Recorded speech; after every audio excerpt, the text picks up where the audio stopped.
possibilities of emancipatory politics today. We ask, what has the left been, and what can it yet become?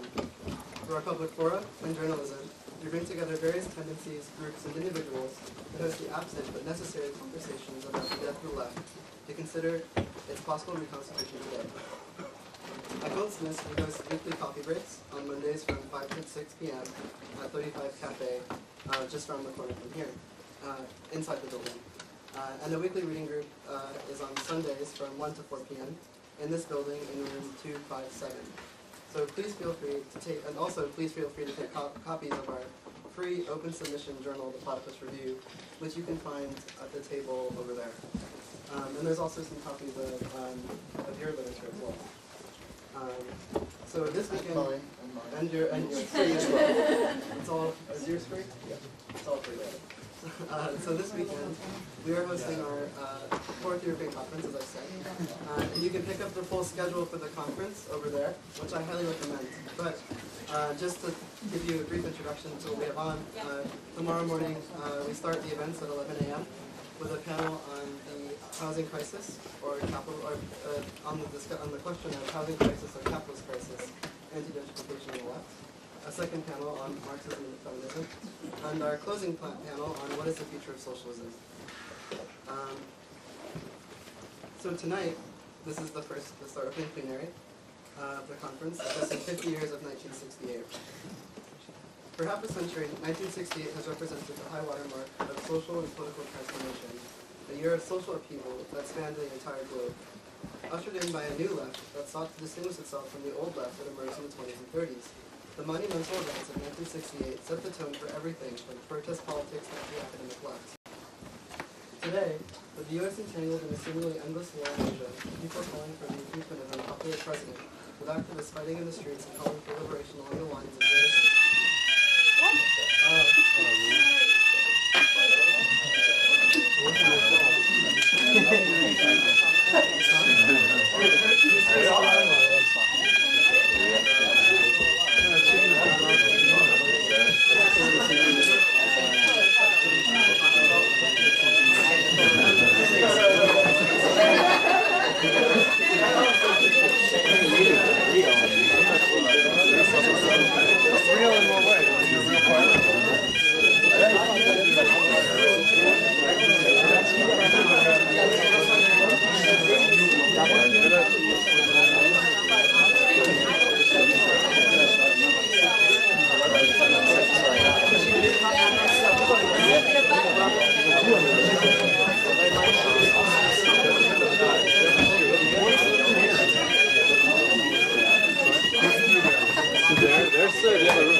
Are we supposed to meet? Maybe it's like real and it's like...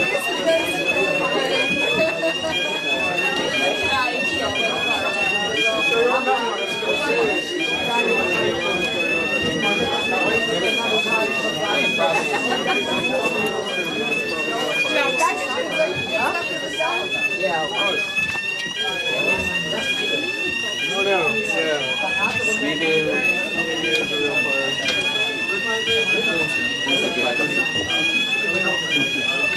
We'll come back here. We're going to come back here when it's off. Yeah, please don't leave. It'll be off in maximum of 10 minutes. Just come back. The show will go on. The show will go on. Hey, I think it's fun. No, no, it's going off in the other room. Yeah. The one set. Yeah. Not for us.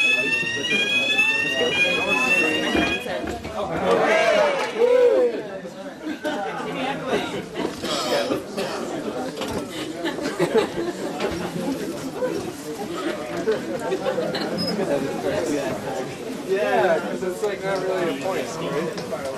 Really, we just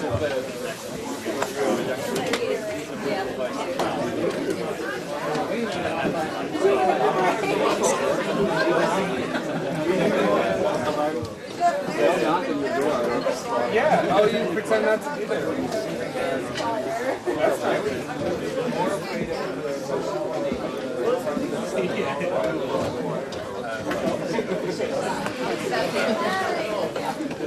That is fire.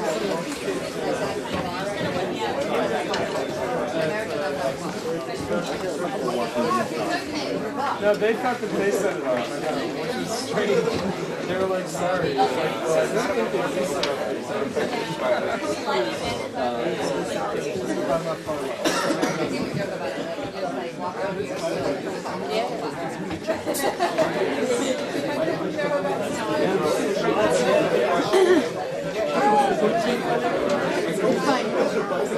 No, I lost my money. I don't know where that's.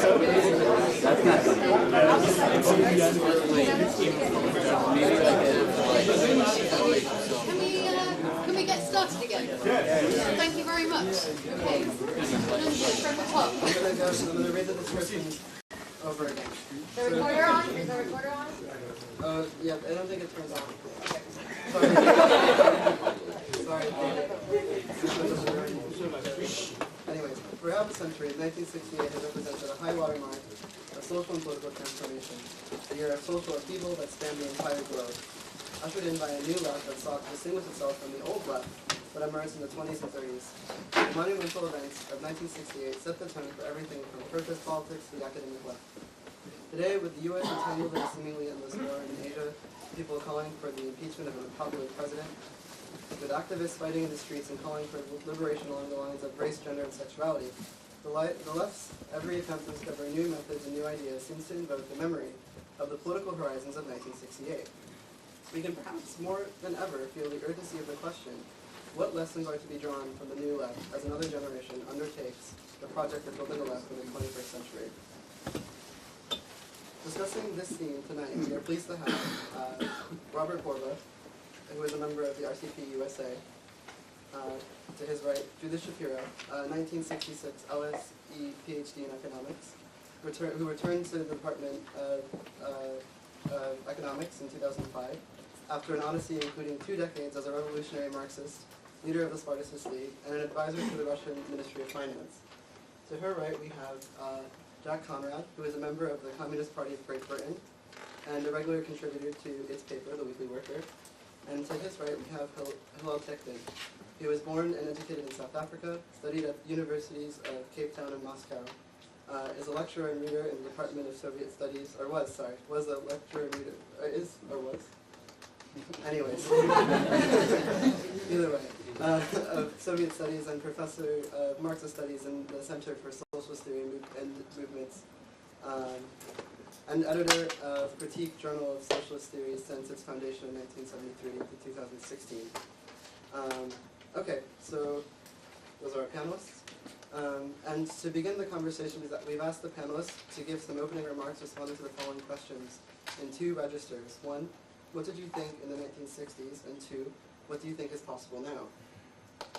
So why did separatist politics, according to, for example, race, gender, and sexuality, black power, feminism, gay liberation, etc., become so salient in the 1960s?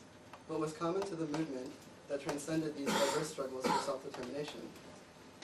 Why was the new left needed? What were the tasks that the new left inherited from the old left?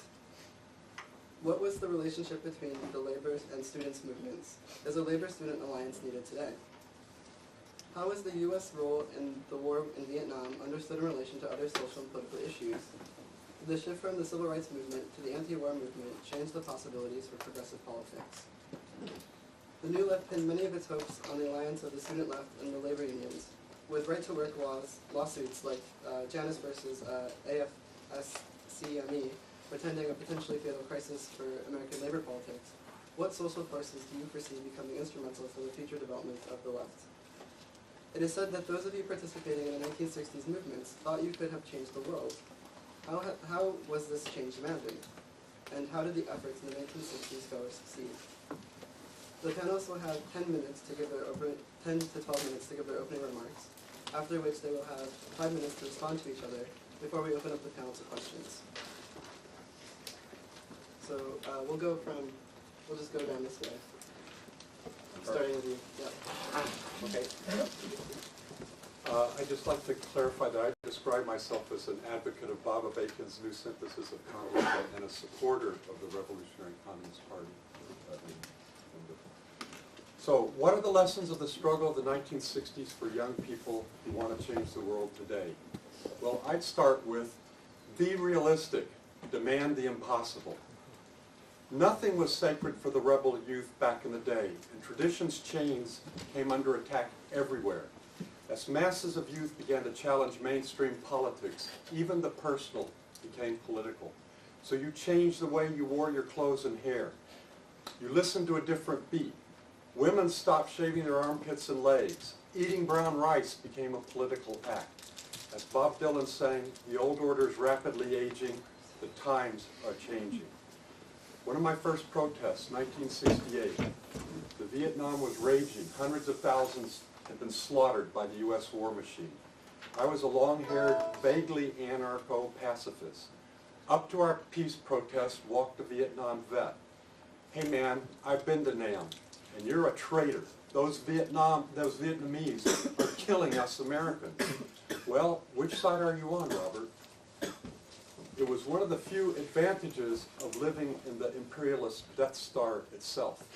There was no middle ground. The questions facing you were written in blood. Your mates were on the front lines. You're with us or against us. You're with America or you're with oppressed humanity. So you took a stand, but then the ground on which you were standing shifted with the speed of a tsunami. You struggled to keep up. One day you're a pacifist singing all we're saying is give peace a chance. The next you're contemptuously indicting the President of the United States. Hey, hey, LBJ, how many kids did you kill today? Then a few demos later, you found yourself marching alongside those wild-eyed radicals you read about in the press, chanting, ho, ho, Ho Chi Minh, the NLF is going to win. You were siding with America's enemy against America itself. Your pacifism dissolved as you took another step onto the side of oppressed humanity. Lenin called it revolutionary defeatism. They called the rebel generation of the 1960s the New Left, and something new was desperately needed.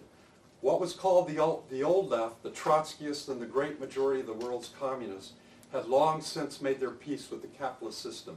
Angela Davis and the Communist Party USA, the Communist Party of Great Britain, and the communists most everywhere, France, Italy, etc., they were all doing that parliamentary thing, trying to make the bourgeois system give birth to revolutionary offspring. It's like asking a pig to give birth to a swan. Real revolution was for later, much, much later. So while the old left was trying to get people to work through the Democrats or work from outside to push them to the left, tens of thousands of us were storming the convention of the Democratic Party, the parliamentary left, fighting in the streets. In some ways, it was easier for us. I mean, we know this. We look to your young generation with a lot of hope and a lot of concern. But we know it was easier for us. We had the whole world seemed to be sweeping up in liberation struggle, from Palestine, Vietnam. The Cultural Revolution was raging in China. Everywhere people were rising up. And then in America, the Black Panthers stormed onto the steps of the California Capitol, guns in hand. Real revolution, actually overthrowing the existing state power, was ideologized back onto the scene. The Panthers were distributing Chairman Mao's Little Red Book. Political power grows out of the barrel of a gun. Serve the people. And suddenly you weren't just talking about solidarity and supporting your brothers and sisters overseas, fighting for the overthrow of some nasty U.S.-backed dictatorship thousands of miles away. The revolution had come home. What kind of revolution? For whom? For what? And you'd come face to face with the scariest word I'd ever encountered, communism. That reminded you of the days when you had to hide under your school desk as a little kid because the commies were going to nuke us, right? And suddenly you're thinking about becoming one. But look, we hated everything. Anything the man was hating, we took a sniff at. They didn't like communism? Check it out. And then there was Mao leading a socialist country and calling on the youth there to overthrow the party itself. Wow, this was something new. This wasn't Nixon bombing the Vietnamese people. He was talking about a world without rich and poor, without classes, without the oppression of one section of society by another. The Revolutionary Communist Party was founded out of this whirlwind of rebellion. And it sought to put the struggle in the United States on a whole new footing through taking up the science of revolution. It's not just ideology, it's a science. If you don't think it's a science, then let me ask you this. What state in the world today is not a reflection and a reinforcer of capitalist relations of production and the capitalist ruling class that's sitting atop of it? There aren't any. You cannot use the existing state power to make change. We'll get into that a little bit more when I talk about Jeremy Corbyn and the Labour Party. If you want to know how to do away with the capitalist system, as Occupy and many others, and too many others have found out before them, then you're not going to be able to do it from working within the shadow of a state that will defend class society with the full strength of its apparatus of violent repression, the army and the police. So this gets to the fundamental thing we learned in the 60s. We're up against a capitalist system, and there's one solution to that: communist revolution. A revolution that dismantles the existing state apparatus and establishes a new revolutionary state power. A state power unlike any other in history. A vehicle for continuing the revolution until, together with the revolution and the rest of the world, the elimination of what we communists call the four alls. All class distinctions, all the production relations corresponding to those, all the social relations corresponding to those, and all the reactionary ideas that grow out of and serve class society. Communism, a world where humanity cooperates in organizing itself and its relations with the rest of nature. A society where individuality flourishes on the basis of collectivity, where who you're born to, or where, or your gender, or your color of your skin does not condemn you to a place in a social division of labor. It's a world worth dreaming of. It's a world I'm living and dying for, willing to live for and ready to die for. I encourage you to go online at the revcom.us site and check out the draft constitution for a socialist republic of North America that's there for a vivid picture of how we're going to get from where we are today to that world. Avakian led the RCP through the decades that followed the tremendous upheaval of the 60s. It's true my generation expected the world to change by the time we were in our 30s. Don't trust anyone over 30. We didn't think we were ever going to be there without a new world. But imperialism proved a lot stronger than we'd expected. Most of my generation, the radicals, settled down, settled in, some eagerly, some reluctantly. But Avakian led the Revolutionary Communist Party to stand up against the fierce anti-communist onslaught of the Reagan years and afterwards. And then following the defeat of Mao's China, the defeat of their imperialist rivals in the Soviet Union, and all the triumphalism about the free market and the glories of democracy, and through all the relativism that followed that among the radicals in academia. Avakian plunged deeply into summing up the experience of the Soviet and Chinese revolutions, their positive and negative experiences, applying science to the highest peaks climbed by the generations of revolutionaries and their leaders who preceded us. On this basis, he's developed a new framework for making revolution, and my opinion is that trying to make revolution today without the understanding that he's brought forward makes about as much sense as trying to make revolution back in the days of Marx without Marx. Today, humanity faces a terrible danger of a fascist team that's won control of the White House in the U.S. and is hell-bent on installing a fascist regime there. The consequences for all of humanity are incalculable, including the danger of nuclear annihilation and environmental annihilation. The bulk of the left has denied Trump's fascist character, just like their predecessors did in Germany in the 30s. These forces have invested so much into trying to make capitalism and its system of parliamentary democracy do something it never has done and never will do, that they've become the ones who are most reluctant to give it up and recognize that fighting the rise of these fascists demands going outside normal channels and business as usual. There's an organization in the U.S. with a plan to deal with this, Refuse Fascism.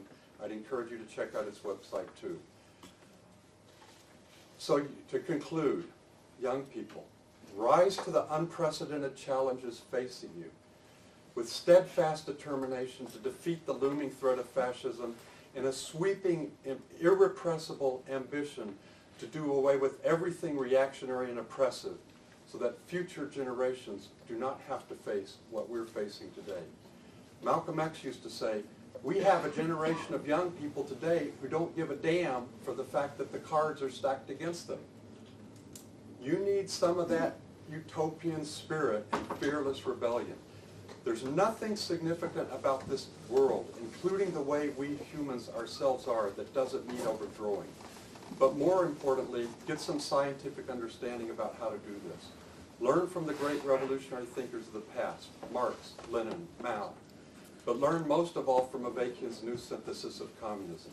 A precious, unprecedented scientific understanding of the need, the possibility, and the desirability of revolution to do away with all the inequalities and divisions of society, to take humanity to a world free of exploitation and oppression of any kind, and to defeat the old reactionary forces that stand in the way of doing this.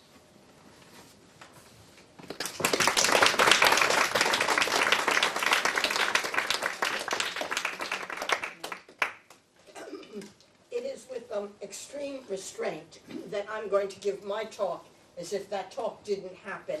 And when we come back to discuss things, we will.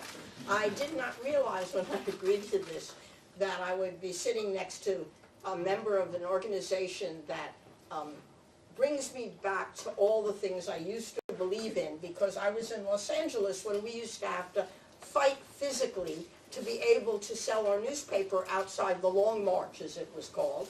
And the Long March was dedicated to very seriously beating up its opponents. This is not the kind of world I want to live in, and I believe that the RCP prefigured, as they say, all these things. But I'll discuss that later, because unfortunately I have no alternative.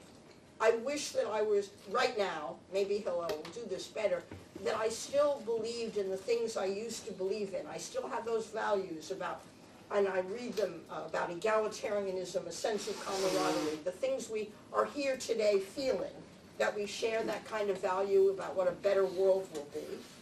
However, I don't see how we organize it. I believe the reason that everybody is capitalist is that we haven't got a better way yet. And I say yet because I believe that capitalism is still developing the forces of production. Unfortunately, it is also creating these horrible dangers. So the idea that Rosa Luxemburg indeed had, that we face socialism or barbarism, it might be real. But when I left the Spartacus League, as I wrote in my resignation, if it's going to be socialism or barbarism, I'm worried it's going to be barbarism, because I don't see what socialism is going to be like immediately. And if it's going to be barbarism, I think I'll enjoy the last couple of years. I was being flippant, but I'm really serious that the reason that I gave up being an organized Marxist was that I just don't see the way forward. I have a terrible, as a tragedy, I was an economist that, as I studied economics before I started being a Marxist. And I feel that Marx and all the things we learned there, and I used to teach, I value them as ideas, as aspirations, but I just don't see how it can work. I don't mean it will be necessarily worse, but all the societies we've seen, which we call Stalinist and so on, they have not been able to show us a way forward other than with slogans. And so I'll share with you the moment that I gave up completely, in some sense, on believing there was another way. I don't see how the centrally planned economy can work under democratic control. I'm waiting, it can be that big data and computers will finally be able to solve the problem of how to calculate things, but where the human drive comes in, I don't see that. So I'd like to see more cooperatives, I'd like to see that, but it's not going to replace capitalism. It's going to make it better and ooze toward it, and that's not a great slogan for people like you. You didn't come out on a cold night just to get things to be a little bit better, and I understand that, and I sympathize. But anyway, at the very end of the Soviet Union, which I saw, I guess the moment I saw that, I was in Ukraine, which was still part of the Soviet Union, and I saw in a city called either Kharkov or Kharkiv, I saw a sea of Ukrainian yellow and blue flags fill the central square on November 7th. And that was the moment, this is 1989, that I knew it was over. And I was with a friend Soviet, who understood that too. And at the train station, when I was going back to Moscow, on the 2 days later, after November 7th, she said to me, "Judith, must socialism be so much more inefficient than capitalism?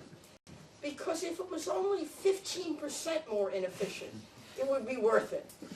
I love that precision, but the reason it really bothered me was the understanding that all that is well written in here about what Lenin thought, that socialism, Trotsky really thought it, that socialism will unleash the productive forces, turned out not to be true. Sometimes it's fairer, but it's not more efficient. And the trouble is that until we can deliver the goods, as long as we have we have poverty and not just selfish consumer want, and the United States has more to worry about that way, then we can't really get very far. So that question tormented me all night long on the train to Moscow. And in the morning, the friend who met me there whispered excitedly that they had just opened the Berlin Wall. If you count 2 days after November 7th, 89, you'll see that. And I thought, the question is over for now. Certainly by now we had already had China's acceptance of market reforms. I still don't entirely understand what the Communist Party of China thinks it's doing, but it's running capitalism. And I wish there were a better way.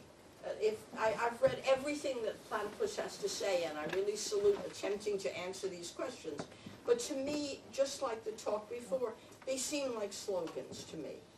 And so the other thing that was correctly asked, why did these other movements come out of the New Left?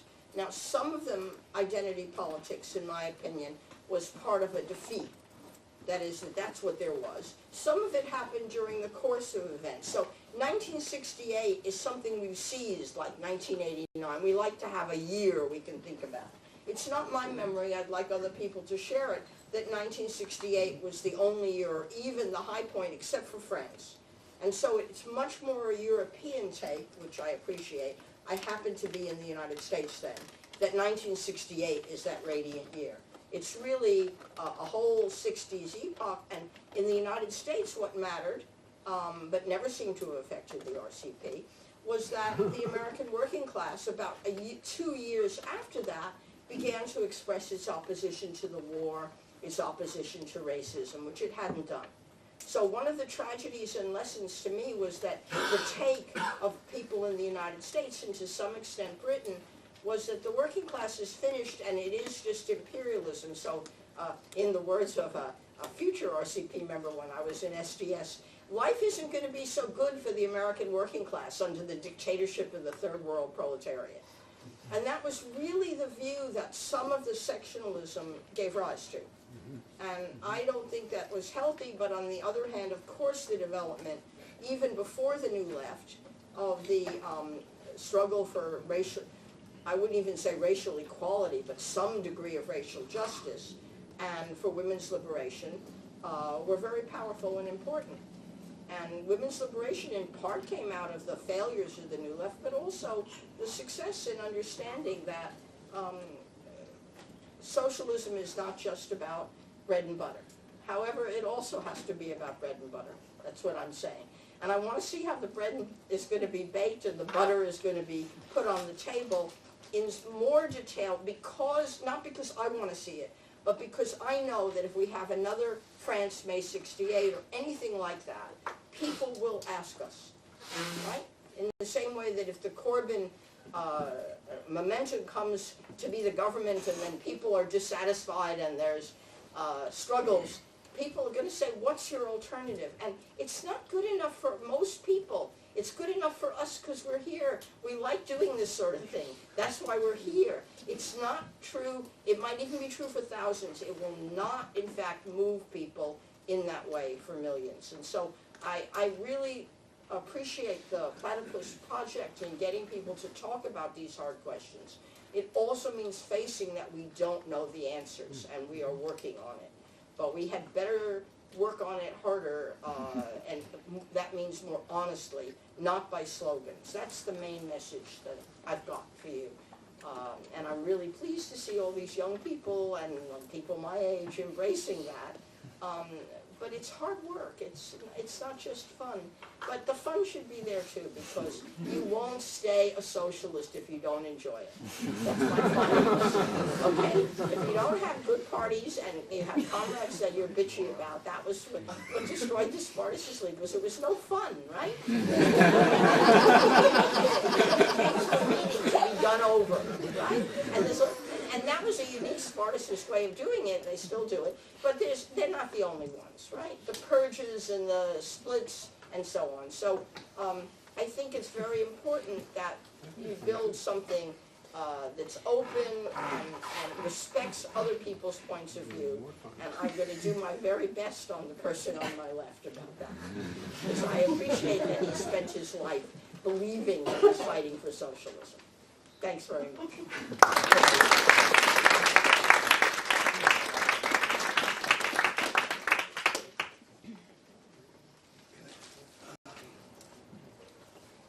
Yeah, 1968. I mean, I'm going to treat it as a metaphor, precisely for the reasons that you're saying. So I'm treating this as not, January to December and everything that happened before it sort of irrelevant, and what happened after it. That's not the right way to treat it.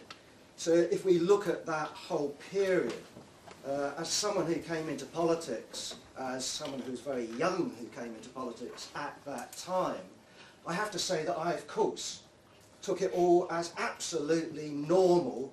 This is how things will continue, except, of course, things will get better. Things had to get better, and, of course, we were going to win. It was just bloody obvious. Of course we were going to win. Well, someone's laughing.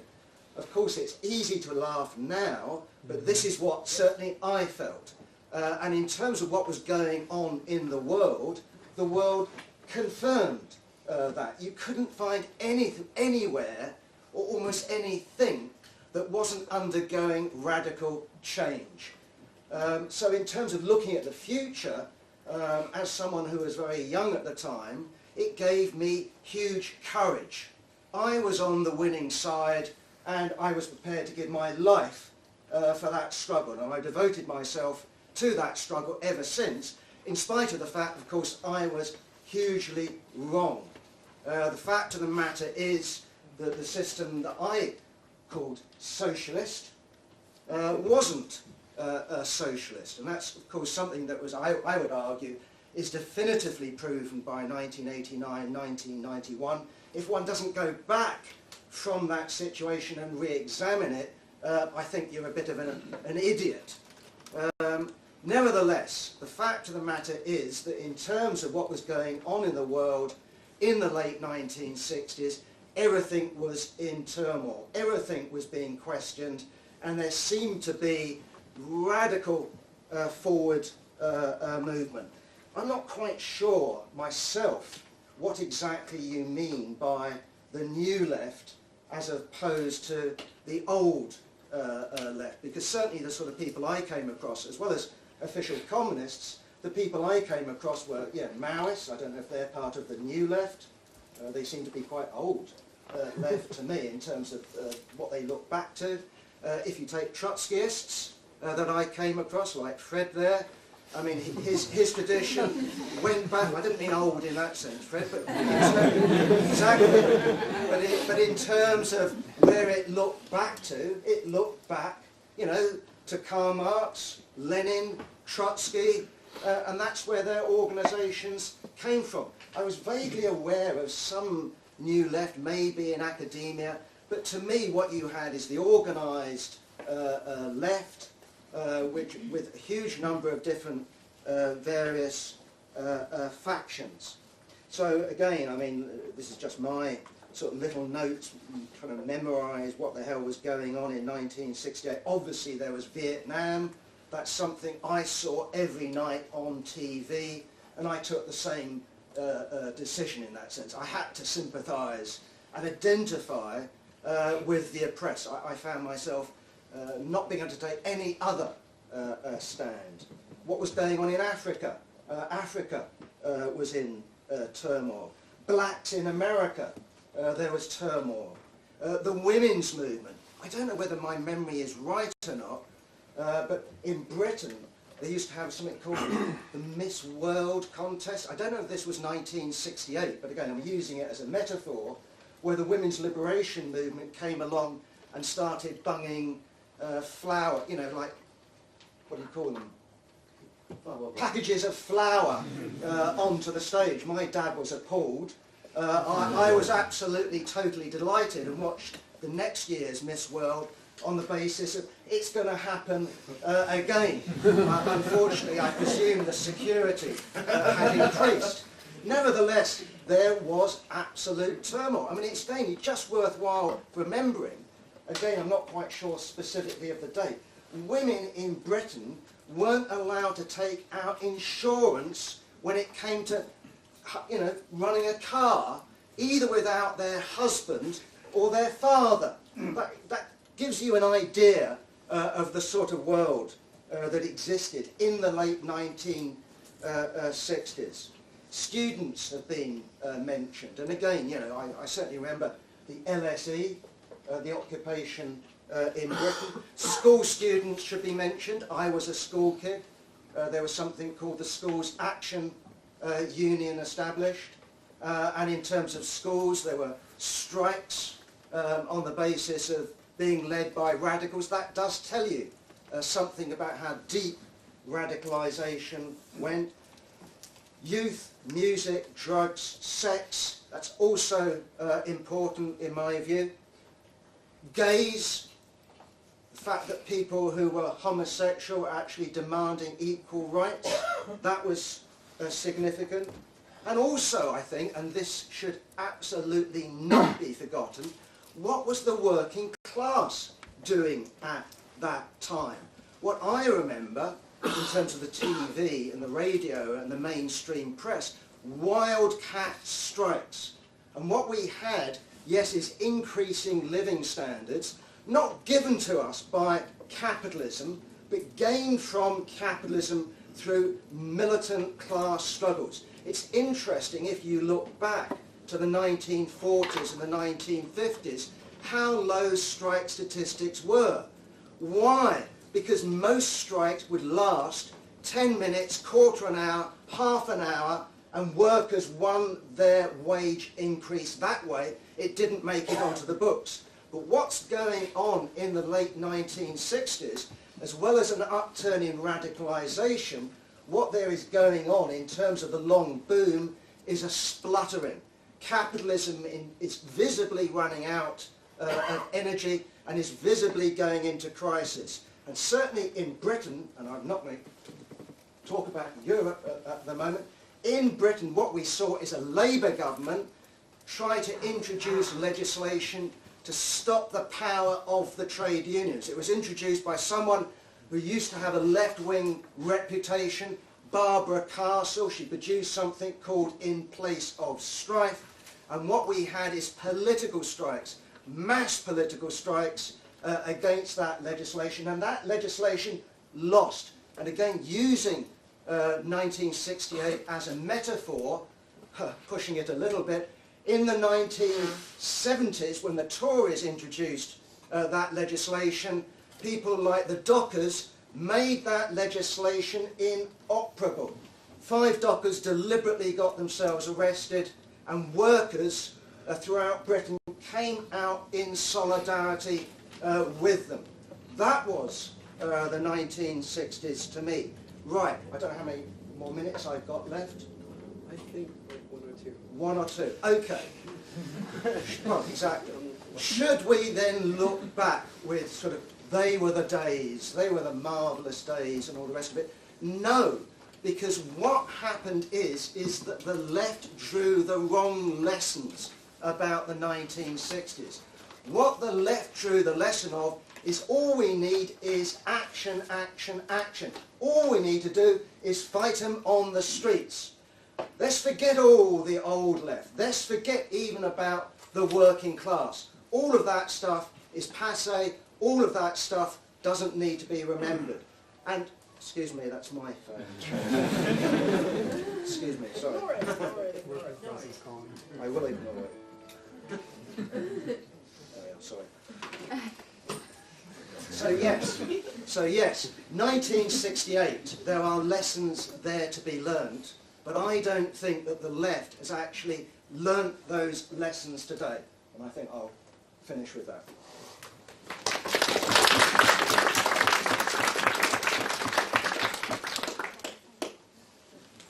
Thank you. There's been a fairly weird discussion over it.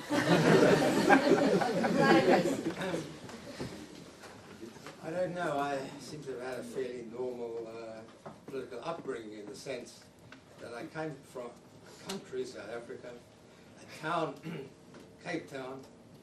And Cape Town, the dominant left was Trotskyist, full stop. It was possibly unique in the world. The dominant left in Cape Town was Trotskyist. There were far more Trotskyists among the dominant section of the population than Stalinists. And the fight was between Stalinism and Trotskyism. In the 40s, there were direct fights on the university between Trotskyists and Stalinists. That's the kind of background that had existed. It was real. And the idea which was put forward that somehow you have to ignore Trotskyism is nonsense. After all, just consider what happened to them, how many were killed, directly killed by Stalinism. In 1935, as people know, those in the camps were called out and shot. We know of the survival because the person who drove the horse and cart happened to be a Trotskyist and by accident survived. Now, what I get from this in part is this terror which existed should never exist again. And I agree with a lot what was said about this never repeating itself. But we don't have to beat ourselves up about it. This was nothing to do with the left. It was a counter-revolution, a Stalinist counter-revolution, which has nothing to do with us. In 1968,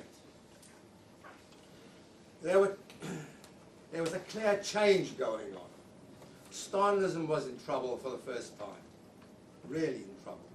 56, you had an uprising in Hungary. 68, in fact, in Czechoslovakia, and Soviet troops marched. That was crucial for the period, because here people in the West were looking at the way the Soviet Union oppressed peoples and individuals as well. Now that was crucial for this period, was what 1968 did for the first time since Stalinism took hold, was state that it was against Stalinism. That was the first time that it was able to be said. And we cannot stand aside and somehow say, that is one of us, Stalinism. They're not. Stalinism is the counter-revolution. That is what happened in 1923 to 1927. It destroyed the revolution. Trotsky, in one respect, in relation to this, was wrong, in that he thought it didn't go the whole way back. We've seen it's gone the whole way back. Unfortunately, it has gone the whole way back and was going there. A society in which something up to 20 million people, we don't know how many, 12 to 20 million people, were simply purged, killed, is a devastating form of society, something which we cannot put our name to even as a deviation. We are totally opposed to it, nothing to do with us. There was a counter-revolution in the Soviet Union in the name of Stalin or Stalins or whatever you call it.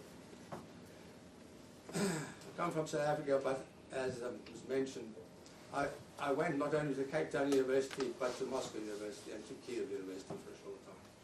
So, I discussed these things with people in the Soviet Union. And I didn't find a single person who actually supported it. Nobody. But nobody could say it. There was a very peculiar form of interrelationship between people, where people didn't say things which other people understood they weren't saying, which is an important way of living in that kind of society. I don't think that kind of society can ever repeat itself. It's so extreme, it cannot be repeated. However, that has nothing to do with us. It basically arose at the time when the Western powers or the capitalist powers directly fought against the left, the Communist Party, the Bolshevik Party, the majority of the population, in fact, in Russia. In a sense, they were defeated.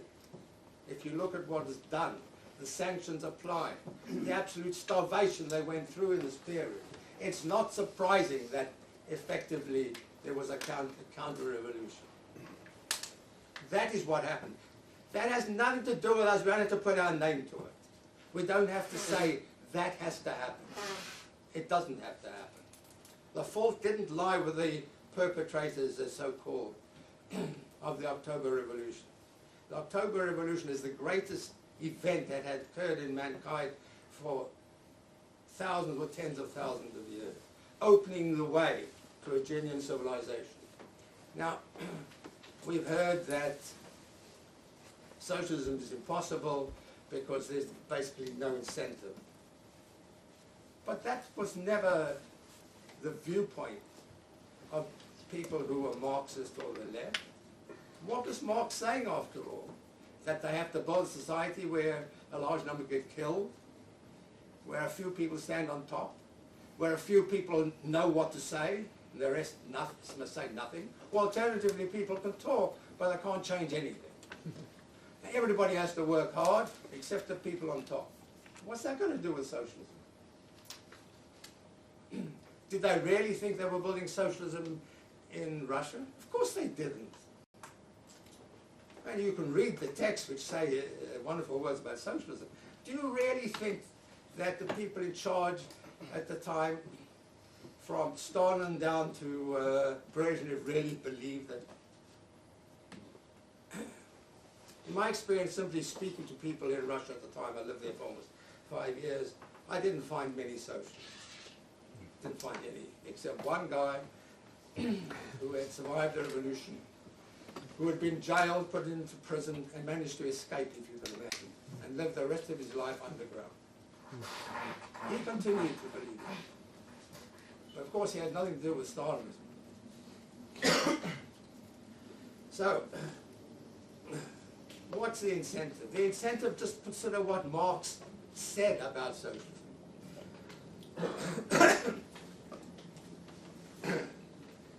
Social society where work becomes humanity's prime want.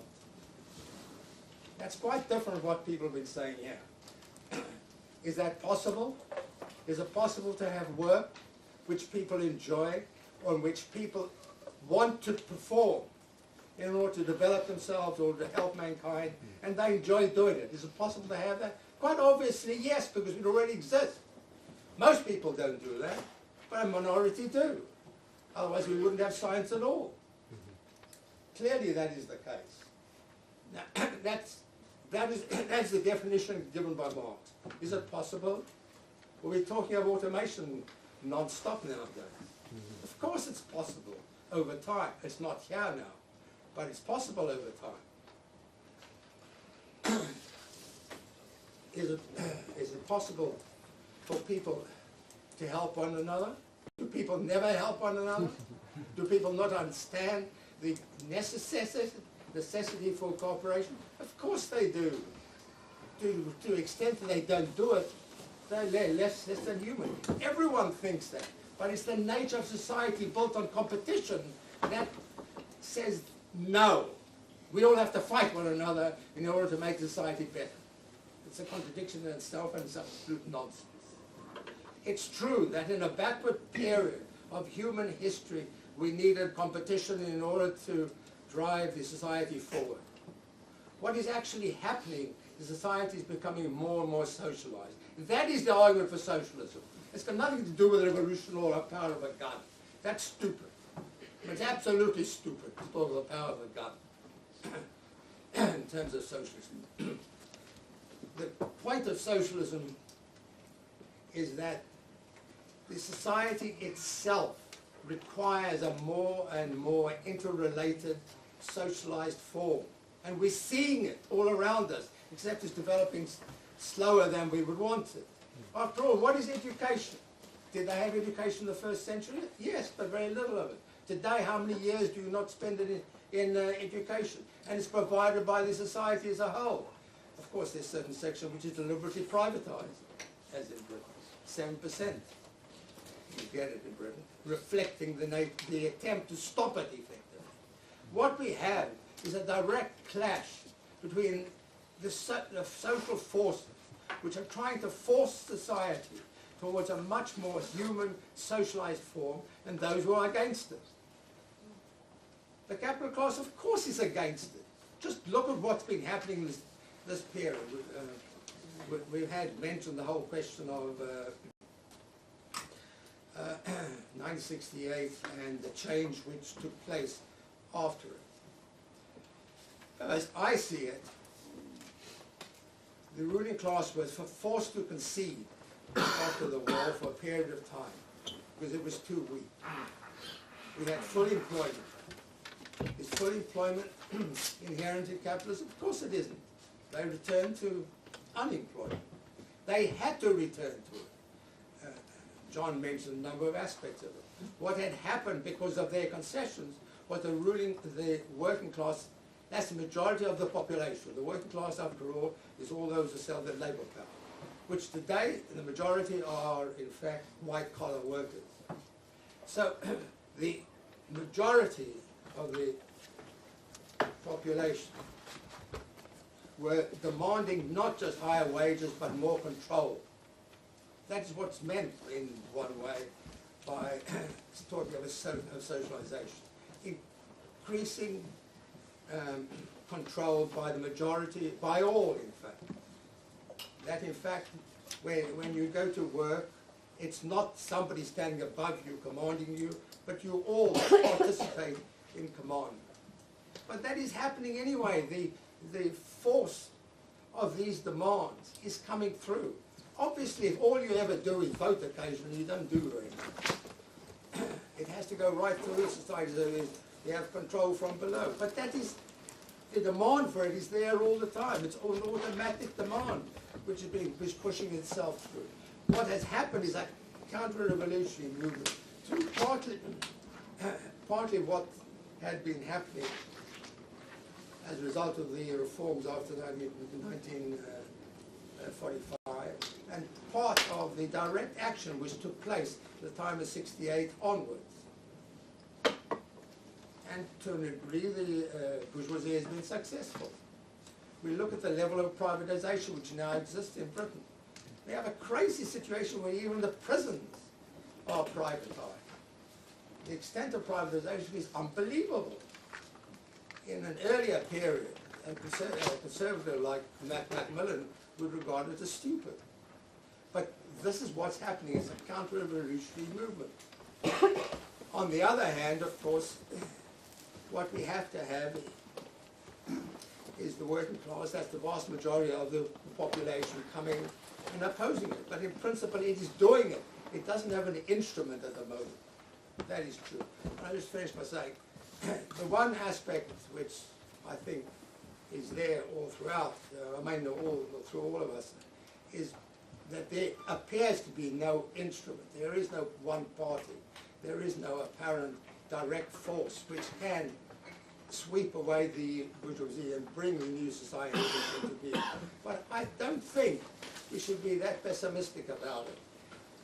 We did suffer a counter-revolution as I began.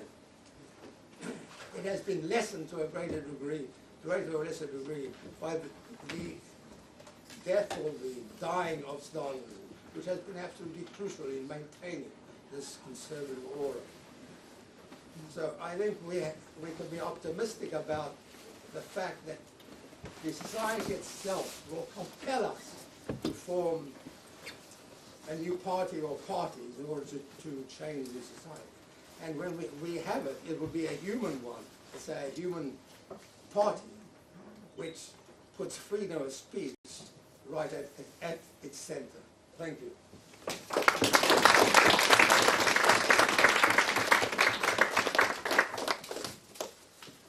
So now you guys will have 5 minutes to respond to one another.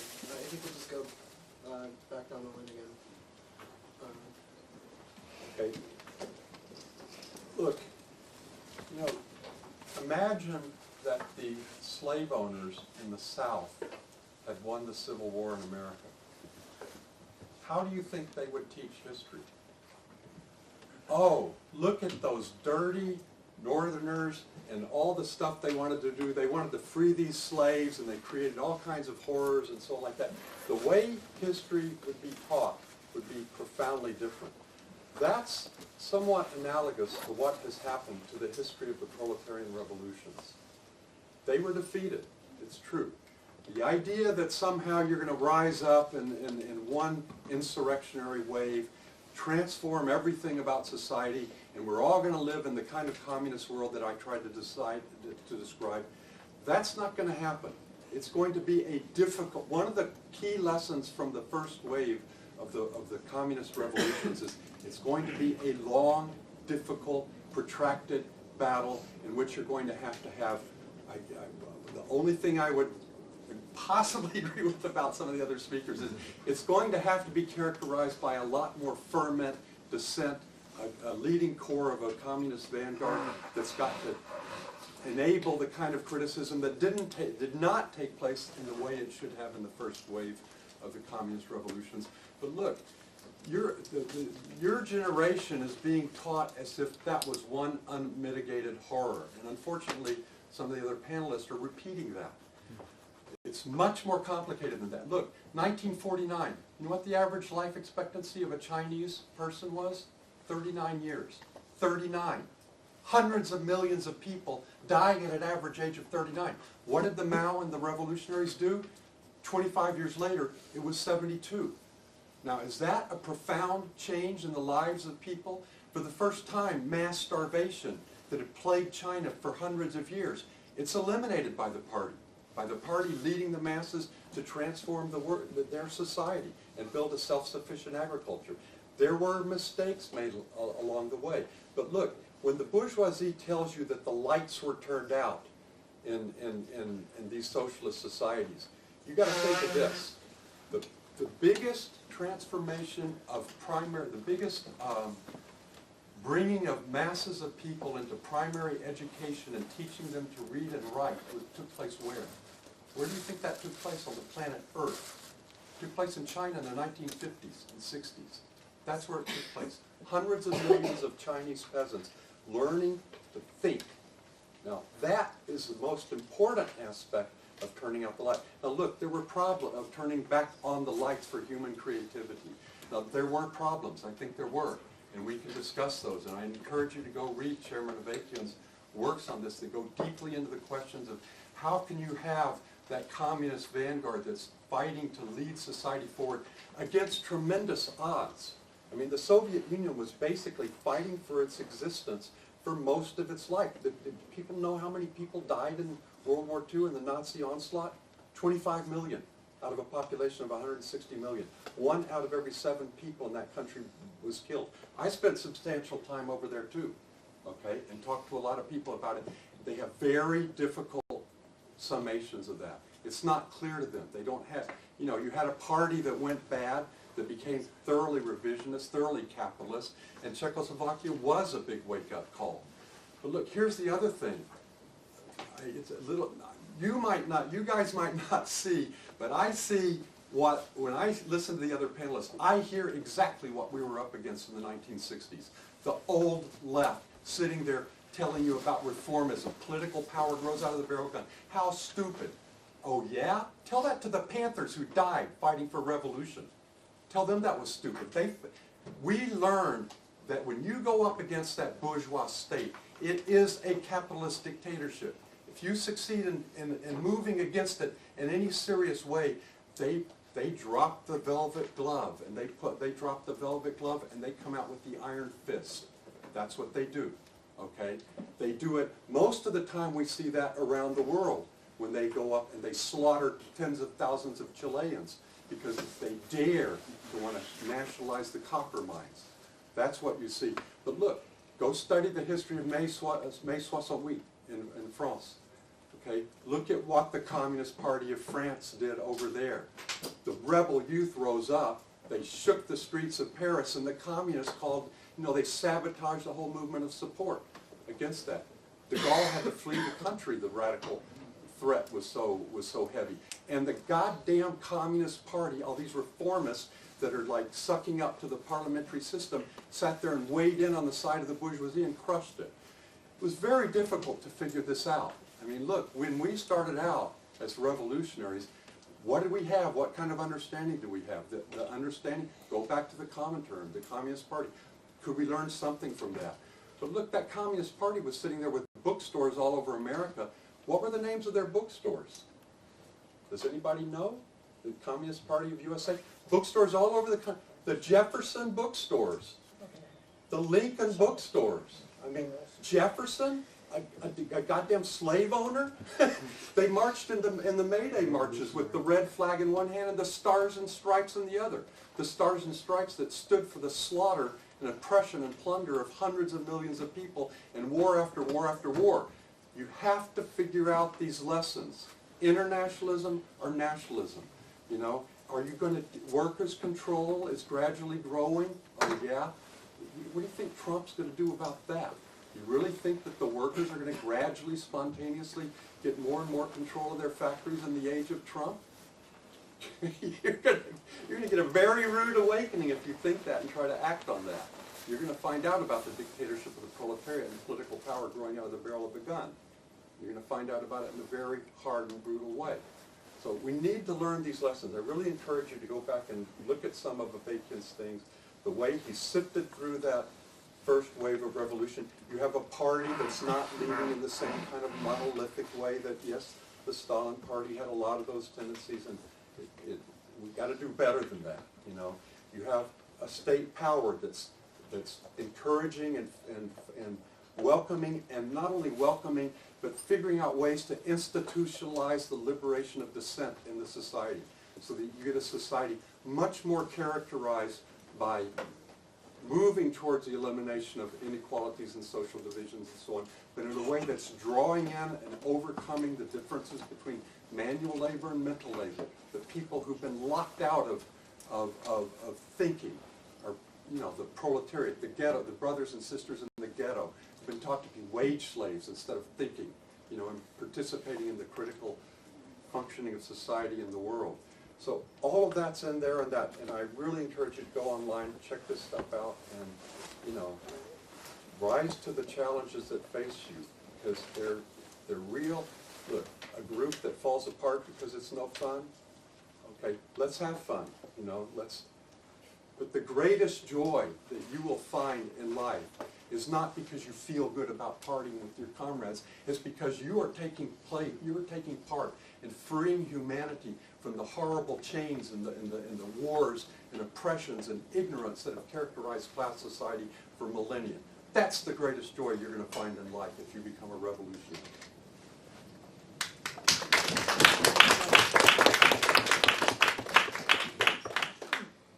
I'm going to avoid debating the question of China. We can have it some other time. I appreciate you may not be here, but I have no doubt that there was an increase in welfare, but there was also a horrendous famine, and you should read one of the books about it line by line, as I made myself do. And then you won't be able to say mistakes were made, or if you can, there's something wrong with your ethics about it. I'm sure that there are members of the Chinese Communist Party who tried to come to terms with that. The same thing is true, everywhere, that there were, it's certainly the case that every single attempt at socialism was surrounded by hostile forces.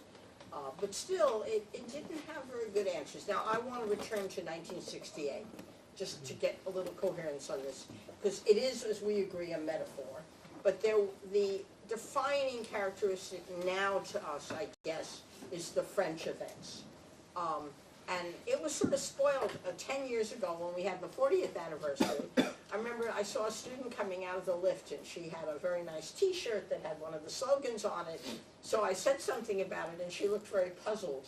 And then I said, oh, it's a fashion statement. I forgot I took it seriously. And then I went to Paris, because I thought it'd be nice to see it, as I did with the Czech anniversary as well. So I went to Paris, and guess what I saw? First of all, you could buy these paving stones made out of chocolate. They're a lot of money. I did actually spend 50 quid on the chocolate. Because I wanted to hold it up and show people. At those times, our phones didn't take photos so easily. And there were also 1,000 euro shirts, T-shirts like that, but a little elegant and off the shoulder and so on, by Agnès B and so on. So it was converted into that. That is the French way. I don't know what we would have done about it in Britain. Made it a national treasure, I guess, in some way, right? An event like that. It was true, absolutely, that for the moment it looked like people should win, so could win. So I do encourage you, if you're young and didn't live through it, that it's good. You can read it online. The American Socialist Workers' Party newspaper, for example, the Militant, they got very excited about it, and they sent reporters, and they had Ernest Mandel writing, and you can get that sense of week-by-week excitement. I got it myself because I started getting a free copy of the Militant. I didn't understand why. That's when I learned something about the left, which is that they had a newspaper subscription drive, and they decided to put down the names of people who wouldn't object to getting free copies. I went back to look at it. You look at you'll see, because it went beyond the students, which it started with, and the excitement there. And it really did go to the factories. There's no doubt about that.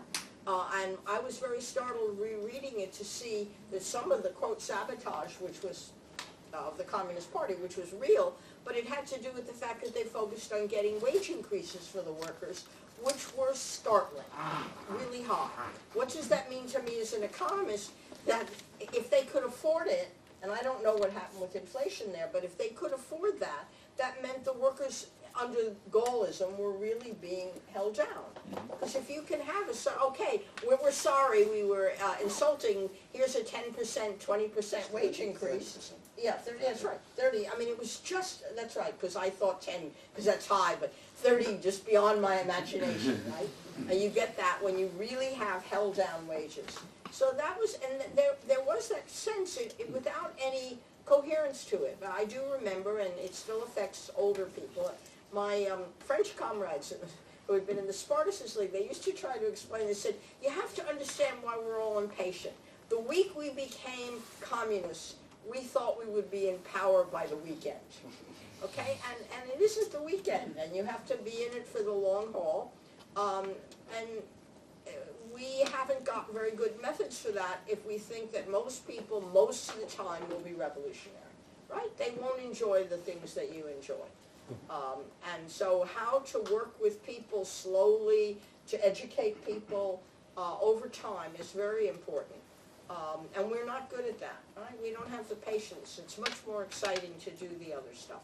And I admit that's the greatest joy in the world. It was the most terrible thing I had to do when I gave up believing that there was, in the imminence of revolution, was that that sense that you had a reason to get up in the morning, right? Which I didn't want to lose. But we have to find other ways to do that. And the last thing on that, when looking at what's happening now, is that there was just as the world is going bad, right? I don't think it's just the newspapers and the 24-hour news cycle. I think it's really true we have terrible news. That on top of that, 1968, there must have been underlying forces, right, which include the growth of higher education.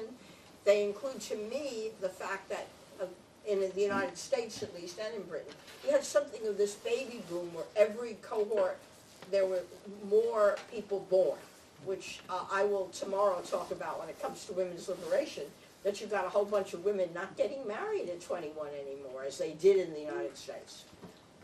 And so that's important. The final thing, I'll just comment, not to be hostile, but to comment on something you said. The history you're describing about slavery and the evil North, everybody I know who grew up in the United States, who's our age roughly, that if they were south of the Mason-Dixon line, that is what they learned in school. It's really true. And we're still reaping the whirlwind on that, because they didn't learn the opposite.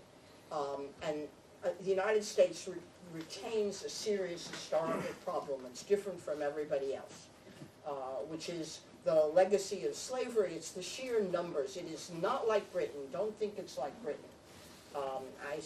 My childhood memory, the greatest one I have, is going into Miami from Miami Beach, which is a territorial part of New York, and discovering that there was a colored and white drinking fountain. I was quite shocked. Coming from a lefty background, I knew at the age of 8 that if I went to the colored drinking fountain, my parents would buy me a huge ice cream cone. So I did that. But it beats anything that women had as well, although I don't want to put the two against each other, the black struggle and the women's struggle. And it's still there, right? It hadn't been overcome. And part of what marks the United States out remains different. And very dangerous as well, right? It's not that fascists want to put Trump in the White House. 40% of the population wants to do that, right? They're happy with it, or at least they're so unhappy that they want to troll everybody else about it. So we have a very serious problem, and we don't have the same degree of problem here, but what we do here does affect the United States. Okay, thank you. Malcolm used to say, the Mason-Dixon line starts at the Canadian border. No. I agree there are problems in the North. I'm not criticizing it. I'm just saying that it's a qualitative difference.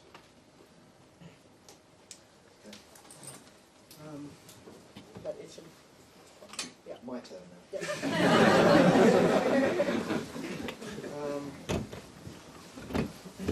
Okay.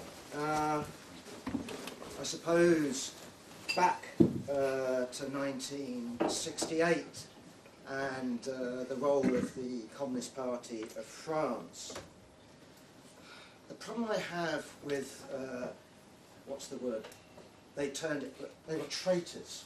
It's a bit like the old story, isn't it, of is it the frog and the scorpion? You know the one. Yeah. Scorpion wants to get across the river. Frog says, "Well, if I transport you across the river, you're going to sting me." Scorpion says, "No, I wouldn't do such a thing, because if I did that, I'm going to drown as well." Midway across, having agreed to take the scorpion stings. Frog turns around and says, "Why the hell did you do that? It's in my nature." I mean, seriously, what would one expect the Communist Party of France, if anyone knows anything about its history, to do in 1968?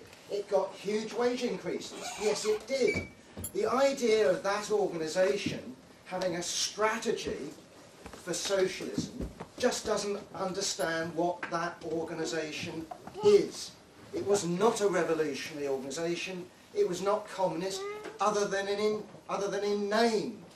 And in that sense, if one is looking, for example, for socialism to come out of Jeremy Corbyn and John MacDonald, I'm sorry, you're profoundly mistaken, right? By their very nature, of course, they will not deliver. Does that mean, on the other hand, that all one needs to do is group the small number of revolutionaries that we have or had into one little organisation, and then pick up our rifles and then go out and confront those who've got an awful lot more rifles? Indeed, they've got tanks and aircraft and nuclear bombs and all the rest of it, and take them on in a head-on confrontation, like, for example, the Black Panthers. No, I don't think that's the correct lesson to learn. The Black Panthers were heroic. They were revolutionaries. One cannot but admire them taking on the New York police force, the LA police force. But they ended up, the vast majority of them ended up either in prison or dead, right? So is that the lesson we should learn? Or is the lesson that we should learn of the revolutionary left-wing students who went up to the car plants and demanded entry to the car plants so they could talk to the workers, and they were turned away by the trade unions? Well, is that the lesson we should learn? Again, I admire the students. They had quite clearly the right instinct. But the idea that you could have overthrown Gaullism, perhaps, I certainly go along with that in 1968, yes, but overthrow capitalism, that to me is a nonsense.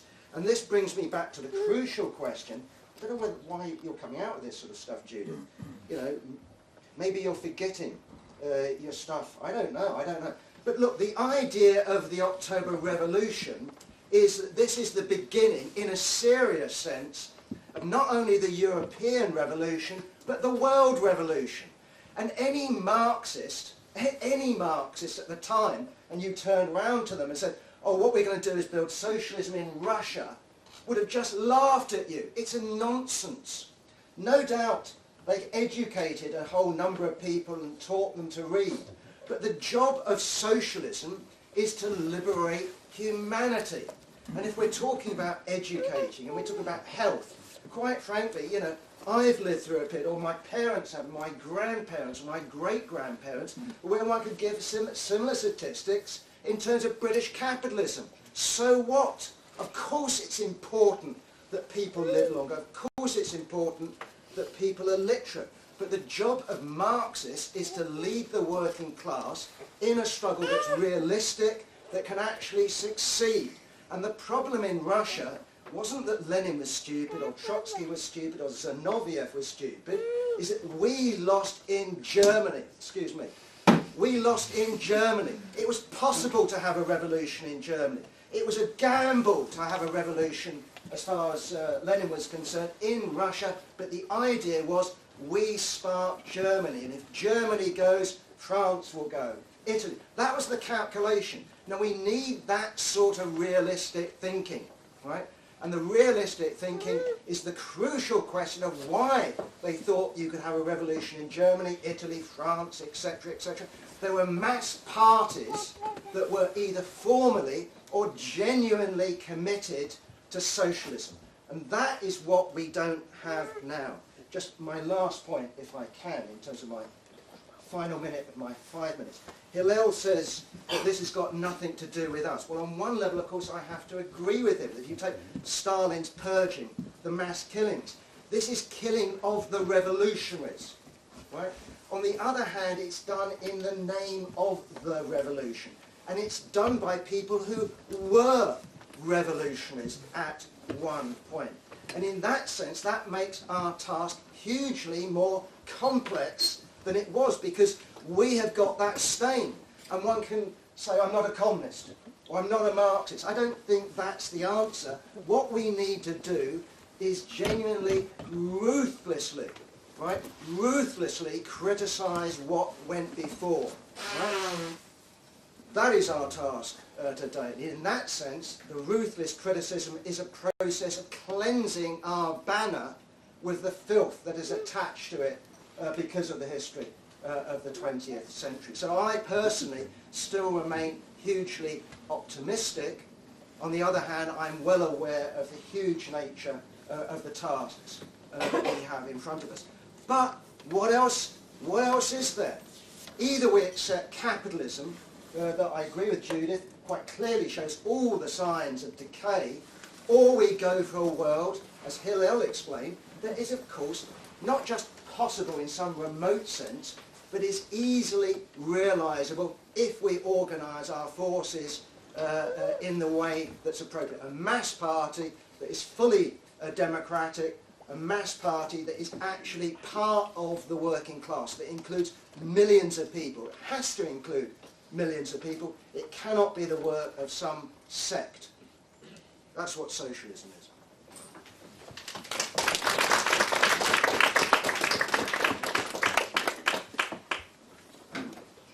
Well, 1968, it's true, it didn't come out of nowhere, and it no doubt will happen again. One of the points that hasn't been brought out is the extent to which it was very widely supported. At the time, I was amazed by the number of people, mainly young people, who actually came over to the left. I couldn't believe the numbers were done. It was a mass phenomenon. So much was it a mass phenomenon that it became impossible for the City of London not to employ left-wing people. We even had the weird position where people were writing the editorials in bourgeois newspapers who were left-wing, and they had to pretend they were right-wing when they were writing. So, yes, it certainly did show itself. And I think we ought to take heart from that and see that it will happen again. And that's to say, we shouldn't anticipate the only way that change will come is just through some small number of people, maybe a large number of people, but a minority trying to change. It's perfectly possible for the majority of the population to move towards demanding socialism. And that will never happen if what you have is idiots walking around talking about taking power with the barrel of a gun. Secondly, I'm afraid I can't stand aside from these remarks about China. There's enough been written to show that something like 50 million people died under Mao Zedong. Now, he wasn't directly responsible and say he didn't go out and shoot anybody.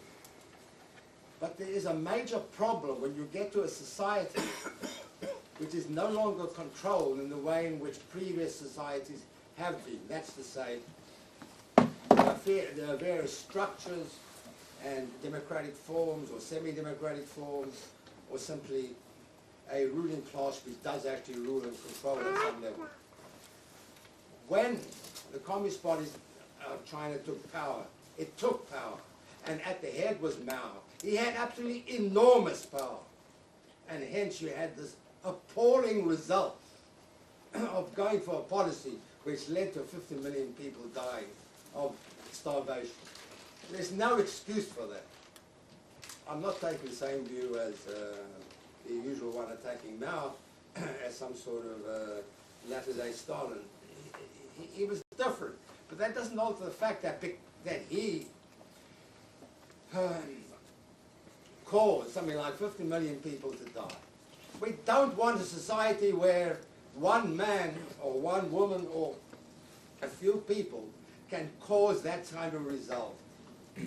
We have to have a society in which everyone does participate and rules are able to be made because the majority want them to be made.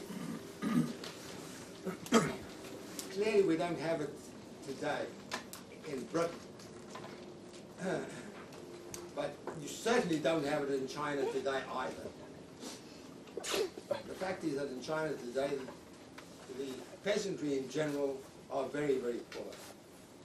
The fact is the level of productivity in China today, and I've compared it, we've read scientific papers on this, the level of productivity in China today at its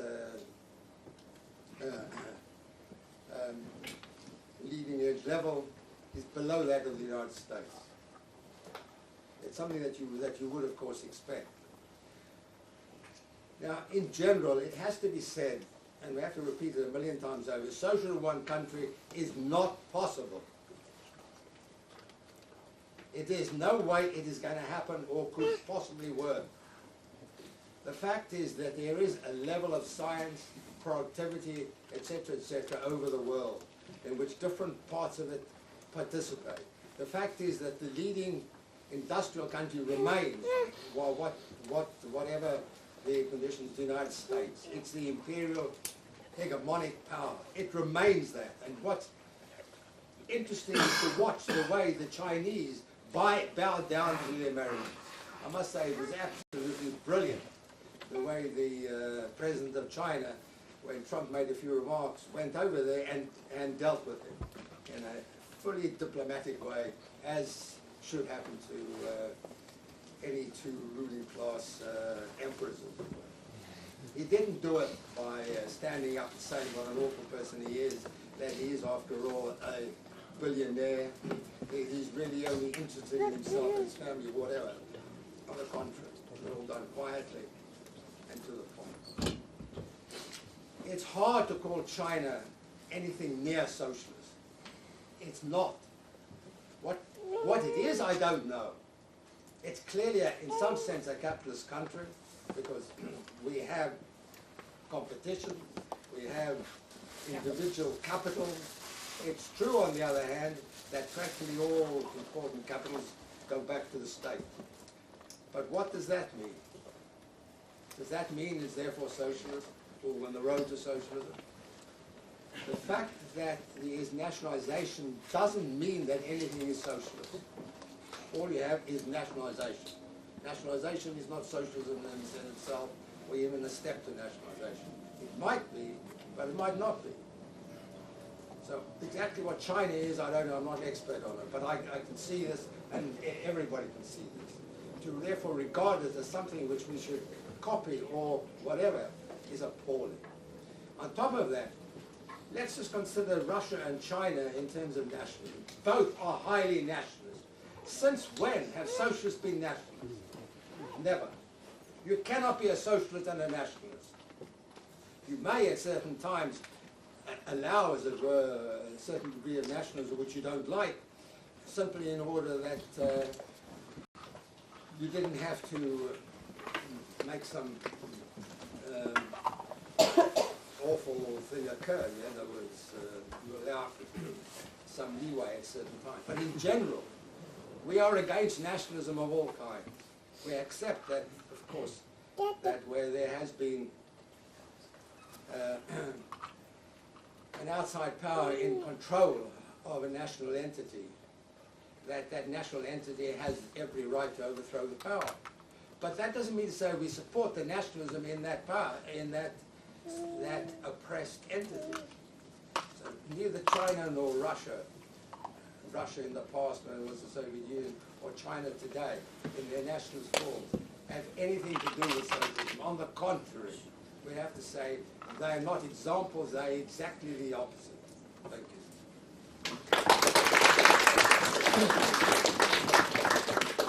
Before opening up to the audience, I wanted to ask a question and kick things off.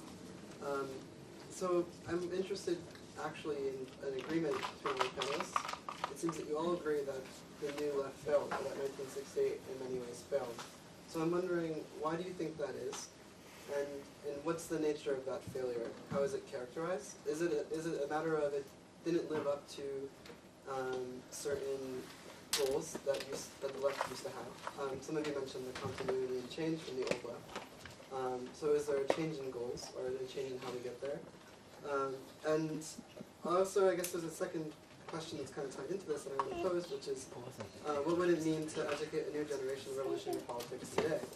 I think, Judith, you mentioned that it's important that we organize to try and understand these questions practically. So I'm wondering, what form does that take? Does that take the form of Lenin's Vanguard Party, the form of a mass Kautsky party, or some kind of sect trying to go to the people? Open question. Do you think that they could have that at the end? They've already had 2 bites of the cherry. We've got limited time. And this top-down approach, I find that quite objectionable. We're going to open it up after this first question. Thanks. And we'll do one question at a time. Yes. Well, I'm going to pass because I appreciate, and I think you should too, the attitude in the audience. People come to these meetings and they believe at least they might get a chance to speak. And it's important to do that. I understand why you're trying to organize our discussion, but I suggest that we would be better off. Well, so it's actually important that each speaker gets to respond to each question, because we want to actually... If I thought we had more truth and wisdom to offer, I would agree with you. I think the other 3 speakers may feel they do. I don't. I go myself. I go along with Judith, but I mean, I really do think, we've got excellent. I understand why you want this clarity, but I think the time for it is when you'll probably have a panel like that, maybe even the Women's Liberation one, where we're focused better. We're we're not going to be better than the audience in this case. Go ahead. It's not just a question. I mean, there's so many things to respond to. I mean, Jack referred to our youth. I must be a little bit older than him, because 68 to me meant the few months that I spent in the Young Communist League, and he wasn't in it then. And my decision to leave was directly as a response of the Soviet tanks going into Prague. Yeah. We were visited by an older member of the party, Jack will remember, John McLaughlin, good old working militant, who explained to us, and I won't try and do the accents out there, it's insulting, but this is not an invasion, comrades. This is fraternal assistance from the socialist countries to the Czech workers in their resistance to fascist restorationists who have taken power in Czech. Now, I mean, I knew I was 16. There's no way I had the experience or knowledge to argue with this guy. But I knew one thing, that I wasn't buying a single word of that. And that brings me to what seems to be the big dysfunction of the left, and I include the whole of the left in this, whether it's the Trotskyist left, all of us, is our failure to be able to engage with the consciousness of the working class and develop a language in order to be able to exchange with that class. And what the thing that, for me, about the invasion of Czechoslovakia was it was the death of any hope that that model of socialism could inspire and involve the self-activity of the working class, which I, as a, if you like, orthodox Marxist, still believe is the fundamental question, that it has to be the self-activity of the working class, not a self-appointed elite telling them what they should understand. Now, the history of my group, before I joined it, they'd already decided the Labour Party was dead in 1970, a couple of years after 1968. Robert Blackburn famously wrote an article, the Labour Party let it bleed, and its position was, we shouldn't vote Labour in the general election, it's irrelevant, they're gone, you know, we're ready to storm the barricades and all the rest of it. Unfortunately, the working class showed that they hadn't read the script, and the Labour Party didn't die, and it didn't fade away. Now, it seems to me that the problem with a lot of the analysis that's come out is that people have decided, and this is where I have to take up Jack, because I've been arguing with him for years about the so-called minimum programme. I finally now know what it is. Apparently it involves abolishing the monarchy, abolishing the police, blah, blah, blah. I would have thought that's pretty much the full programme of socialism. And to think that we can present that to people today and have any understanding of that is cloud cuckoo band, because we have to understand that what our view of the world is radically different to the way that people have grown up and been educated in this society. Therefore, we have to look at what Trotsky called the transitional method. And I would say today, that means looking at things which will represent real gains for sections of the working class. And that the importance of those gains will not only be getting people housed which will transform their lives, but that victory will help to overcome the 30 years of defeat that we've suffered since Thatcherism. And that will be a very, very important part of the mechanics by which we build a new movement. Hillel said, oh, we must remember the NHS isn't socialist. Jack's paper often makes the same point. But when people treasure the NHS, they're treasuring that common provision of healthcare free at the point of use. It may not be socialist, but it's something that they're attached to, that they see being threatened by this neoliberal monopoly. The last point I wanted to make is that when I say this about the dialectic of how we relate to the class, we have got to remember, we may think of ourselves as very, very clever, but we have to learn from these new people who've come into the movement around Corbyn. They don't like the way the existing left operates. Not surprisingly, in my opinion. The hyperactivism and all the rest of it, and self-justification. So the left is very puzzled. How do we talk to these people? But that's what we've got to learn to do. Because we've got to realise it's not just about us teaching people. If we're Marxists, we have to learn from the people that we're trying to influence. It's a two-way process. And until we recognise that we've got a hell of a lot to learn, then we're going nowhere, because just telling people we've solved all the problems, you just agree with us, do what we say, and we'll get there. No, that isn't going to work, because that will not be self-activity in the working class.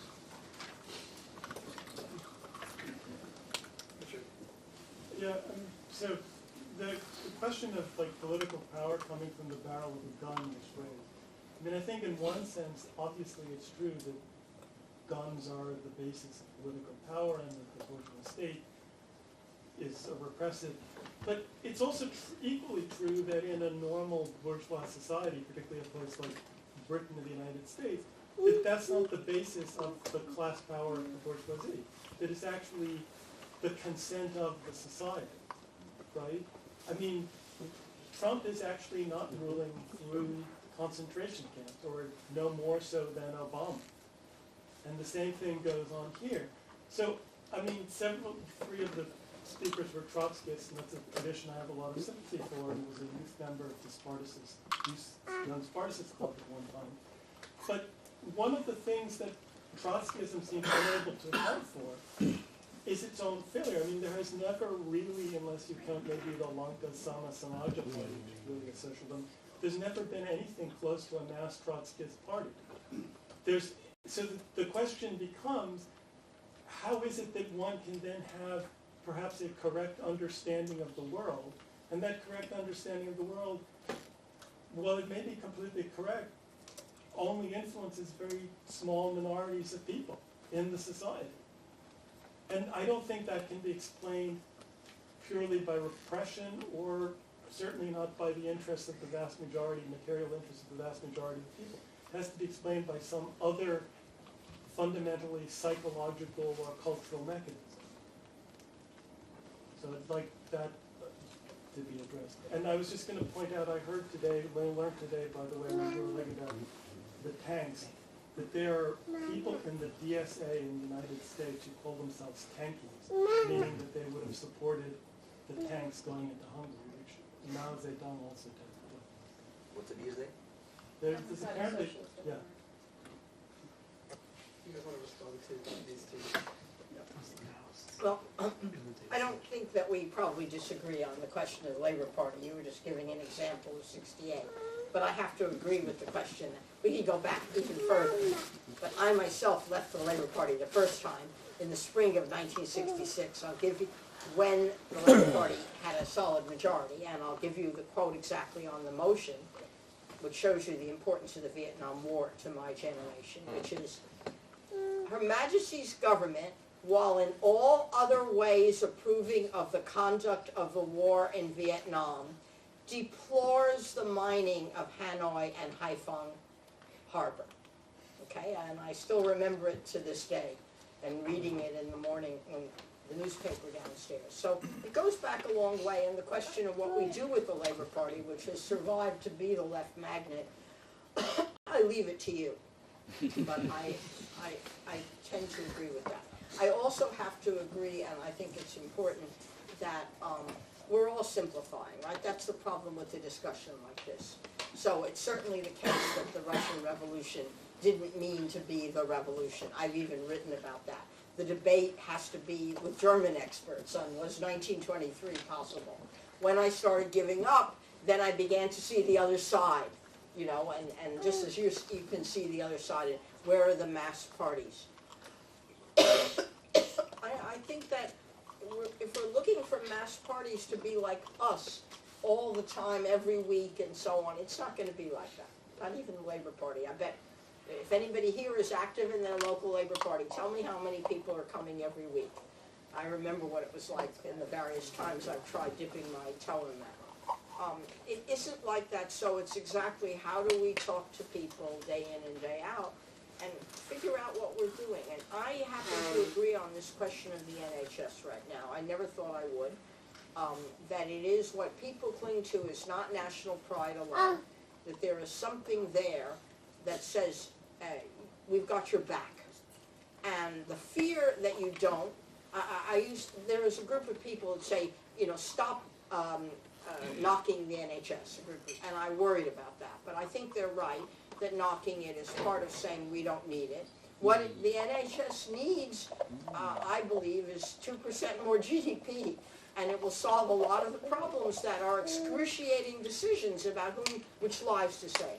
And I think if we don't take advantage of this evident mass sentiment in different ways, and I don't have easy answers, but in different ways, we are really missing a chance to meet with ordinary people the way that the Vietnam War movement did too. Because for my generation, especially Americans, the combination of racism and the Vietnam War were just, you couldn't get up in the morning without thinking about them. And to me, a lot of people feel like that about the NHS now. Ordinary people, right?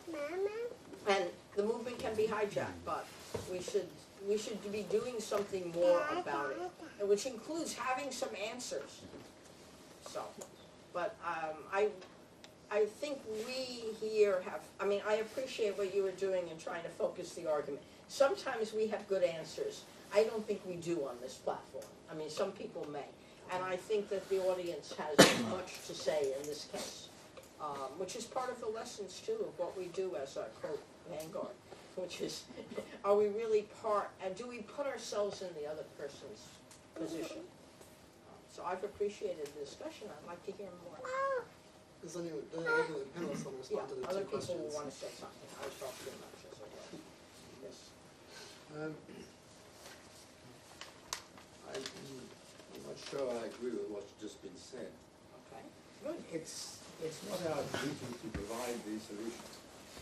Although I would love to do so, I don't believe I have the ability to do that. The question isn't an immediate solution. We aren't even posing the problem properly. But what we can see is that there is no socialist party. And there hasn't been a genuine socialist party for many years. Obviously, it is a massive problem, which is almost certainly not going to be solved by somebody getting up and saying, aha, I've discovered it. That is not going to happen. It will probably come about by some kind of movement coming about in itself and go through a series of changes, and eventually something will emerge. I don't know, but it's much more likely to be that fall. Secondly, it's not true that the Trotskyists, as it were, have always been wrong. The leader and founder of the Trotskyist movement in South Africa, until he died, that is, in 76, I think, said to me when I was 18 or 19, that he would not see the revolution. And now if I was very lucky, I might just see it begin. So he wasn't stupid. He didn't believe they could go out and convert or whatever, or that they would be able to put the correct slogans, or whatever. He didn't believe anything like that. He was perfectly realistic. He could see what had happened. What had happened, one has to accept it, is that there was a real defeat, and Stalinism was that defeat, and it still exists, as we see. Well, after all, to a degree, is not China.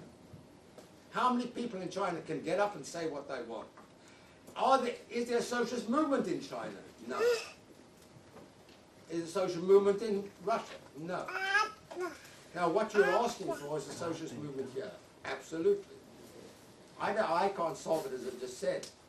How we get from where we are to that point. The fact that the numerous groups, whatever the number of groups that there are now, continue to fight one another is something else. It's not just true of Trotskyist groups, it's true of the left in general. The difference with Stalinists was they had unity imposed from above. That worked. But I don't think anybody here is in favor of that. I don't know. I don't have a solution for that. I'm not certain either whether the answer is to say we have to go to ordinary people, whoever they are, and ask what their grievances are. Of course we should support them in their grievances and get changes made insofar as we can. But we are going for something bigger, for a total change in the society. And we should certainly support movements of that kind. When we say this today, to some degree we are outdated. In the United States, only 5% of the workers are unskilled. A fair percentage of them supported Trump, but it was only 5%. Only 5% are unskilled. In the United States, again, 29% are manual, 71% are white-collar workers. Those are our base, in fact. Obviously, the majority include manual and white-collar, but the fact is the majority today are white-collar workers. That changes the whole nature of our appeal. We don't now have a situation where the majority of workers are in large factories who can come out at a moment's notice, or even that companies are in the form of hundreds of thousands or millions of workers. They have deliberately downsized, cut it up to a degree so they could control the working class as a whole. That's the way it's gone. And thirdly, in this, we shouldn't regard the bourgeoisie as either inactive or stupid.